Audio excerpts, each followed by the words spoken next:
David, Thank you, Fiona, Mr. Chairman. Gavin. Great work.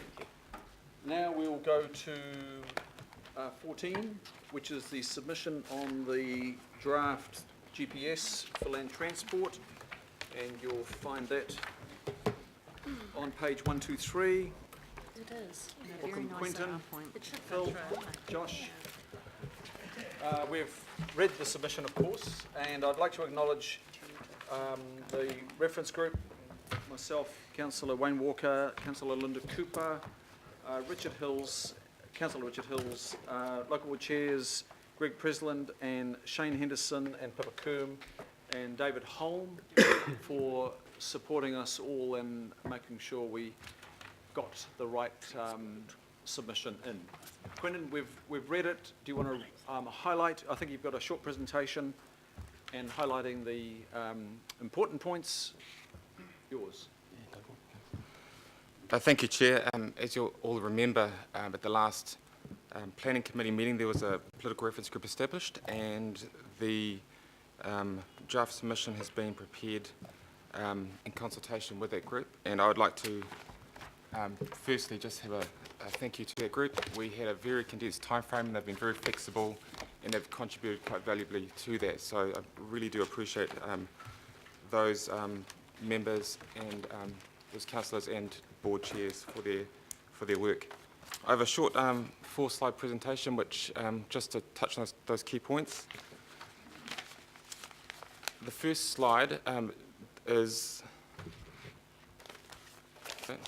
This is just a reminder to how the GPS fits in with the other documents. So at the top we have ATAP, which is not a statutory document. To gain statutory weight, ATAP needs to be reflected in the Auckland Plan and the Government Policy Statement or GPS. And that's why the GPS is important. From the Auckland Plan and the GPS, we have the National Land Transport Program, the Regional Land Transport Plan, and the Council's LTP.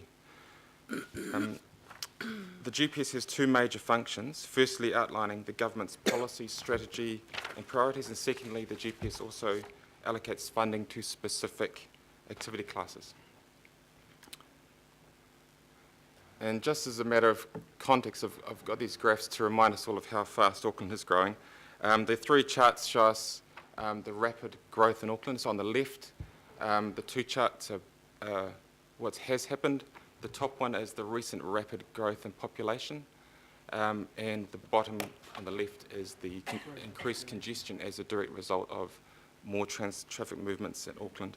On the right is a projection from Stats NZ of the population growth in Auckland compared to other regions. So you can see the purpose of this is just significantly how much more than the rest of the country combined Auckland will have. And this is important because the GPS is a nationwide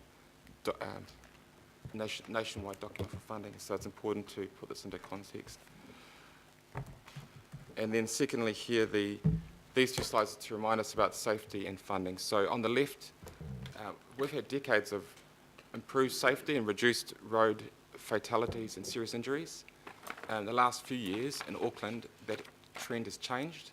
We've started since about 2012-13, had an increased number of serious injuries and deaths, particularly for vulnerable road users, and so something needs to change there, and that's reflected in our GPS submission. And on the right-hand side, that chart is to remind us about the ATAP funding gap. So we have, through ATAP, around $24 billion worth of identified program, and at the top of that, the green part is a $4 billion funding gap.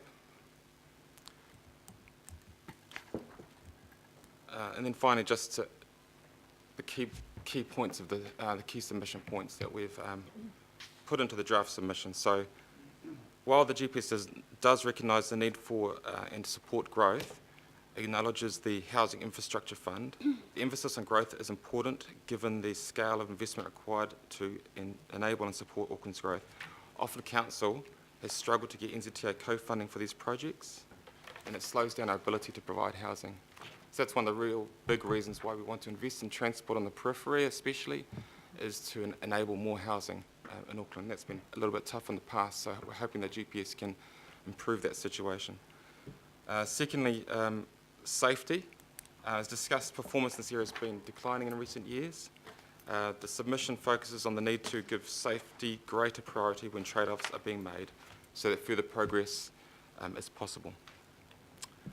And the third big point we wanted to make is around the activity classes, and in relation to this, the submission highlights the important role of the GPS in helping give effect to ATAP. The draft GPS notes that ATAP hasn't yet been fully incorporated. Working with AT, we think that additional funding will be required in local road maintenance, local road improvements and PT to give effect to ATAP. Depending on whether or not the Urban Cycling Fund continues, the GPS funding for active modes, that's walking and cycling, may also need to be increased. We discussed the strategic PT network, rapid or mass transit, and the need for the GPS to clarify funding agreements for these projects. The fourth bullet point there is in regards to the rail. The submission also discusses rail funding. Now, heavy rail infrastructure is not currently funded through the GPS. ATAP outlined a significant rail program, and it would be really helpful for us if the GPS provided guidance on the funding process for different components of this program. In addition, there are a few minor wording changes that we've recommended, and they're in the submission. So today we'd like to see the councillors approve the draft submission. In addition to that, authorise the chair to make any minor changes to the submission. Submission is due in a couple of days on the 31st of March. It's part of the very condensed timeframe we've been dealing with. Thank you. Thank you, Quinton. Well, I'll move the A and the B. Do I have a second? Councillor Cooper, thank you. Questions of Quinton or the other staff? Councillor Cashmore, then Councillor Cooper. Just a very quick one. On the safety initiatives with people killed or injured, is that done on a percentage of population basis or just a raw number? That graph I put up is raw numbers. The trend per head of population is still upward? Is worse as well. Okay. Yeah. Thank you. Councillor Cooper. Just a question, because we talk about, and I support more money for safety improvements, of course, but do the deaths and serious injuries analyse for texting and driving, speeding, running red lights, which we see more and more, especially in our city when everybody's perceived time constraint, so we're always speeding, driving, texting and the whole thing, because I mean that's, I don't know how money will solve that one. It's a behaviour change, but is that analysed for that? The analysis comes out of the crash analysis system. Sometimes that information is available.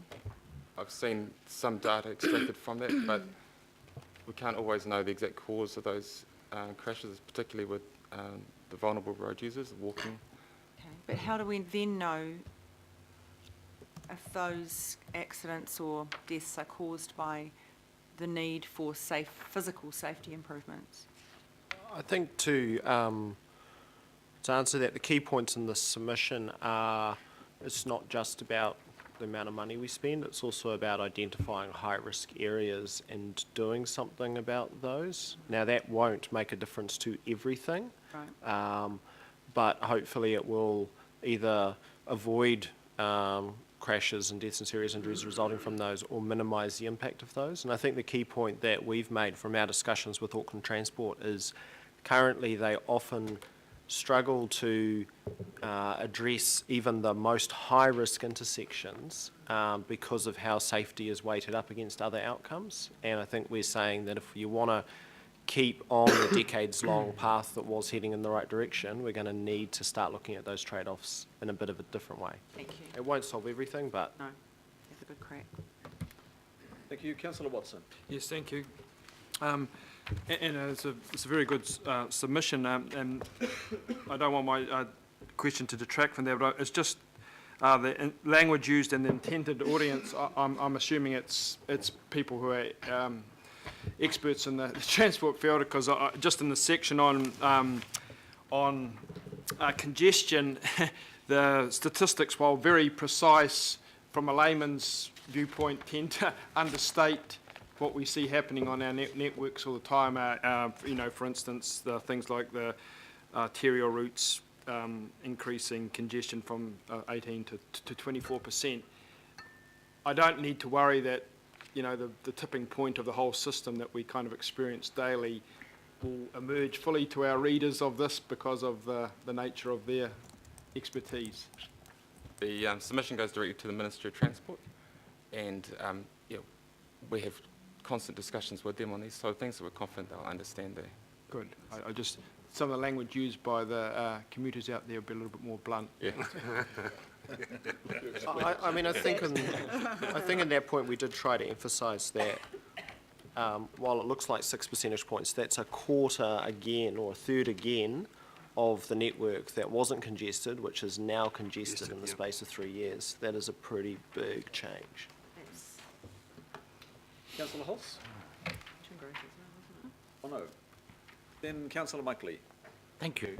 On page 2, you're indicating the expression of growth pressure on the transport network, and over the past 3 years, average peak time travel speeds have declined by 9 kilometres per hour on average. Arterial road network congestion up by 6%. The congestion is spreading temporarily into peak times, and there's pressure on PT services. All understood. And then I go over to the page, and the key submission point, first one is a stronger focus on the role of transport investment, not to cater for growth, but to enable and support growth. Is that completely logical? I think if we're losing now, are you suggesting that we can catch up and go past it to enable more growth? I think that part of the submission is really addressing an area where, so the key role of the GPS is to direct where NZTA invest its money, and a key area of investment that we require, that we've struggled to get NZTA co-funding out of in the past, is growth to new areas, and that's meant that council has often had to carry that burden alone from a funding perspective, or has slowed down the delivery of those projects. So I mean, I take your point that there's always a trade-off between fixing up current problems and providing for growth. I think we're saying that we need both, and so we need NZTA's funding to help us wherever it can. And this is an area where it hasn't been able to do so to the extent that we need in the past. It would be useful, I think, and instructive for all of us to quantify the level of investment, both from the council and the government, over that same period, to give us a better picture of the ultimate costs of high population growth. I don't believe it's a race you can win. Fair enough. Member Namani? Through the chair, just a statement really, and just to confirm that while the IMSB didn't have a member on the political reference group, our secretariat did engage, did look at the submission, and we're good. Okay, well, as chair then I acknowledge that now. I should have acknowledged it earlier, I wasn't aware of it, so thank you for participating there. No further questions, it's moved, it's seconded. Thank you, gentlemen. Great work, Quentin particularly, supported by Phil and Josh. And all those in favour say aye. Aye. Contrary, no. Declare that carried. Well done.